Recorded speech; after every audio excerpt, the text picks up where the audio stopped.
Map ಹಾಕಿದ್ರೆ ಬರುತ್ತೆ ಇಲ್ಲಿಗೆ. ಅವರು ಜೈನ ಬಸದಿ ಅಂತ ಹೇಳ್ತಾರೆ, ಇನ್ನು ಕೆಲವರು ಇದು ಸಮಾಧಿ ಅಂತ ಹೇಳ್ತಾರೆ, ಗೊತ್ತಿಲ್ಲ ಏನಂತ. The morning glaze, but the sunlight hit. 6 ಜನ ಜೈನರನ್ನ ಅಂದರೆ ಇಲ್ಲಿ ಸಮಾಧಿ ಇದೆ. ನಾವು ಬಂದಿರೋ ಜಾಗ ನೋಡಿ, ರೋಡ್ ಅಲ್ಲಿದೆ, ಅಲ್ಲಿಂದ ಬಂದಿರೋದು. ಆ ಕಡೆ ಹೋಗುವ. ಮುನಿಗಳ ಸಮಾಧಿ ಇಲ್ಲೆರಡಿದೆ.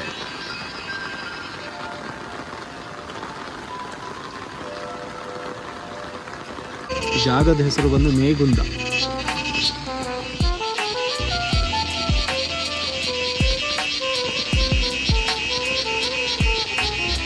ವಾಕಿಂಗ್ ಮಾಡಿದ್ರೆ ಸ್ವಲ್ಪ ಮಂಜಿರಬೇಕು.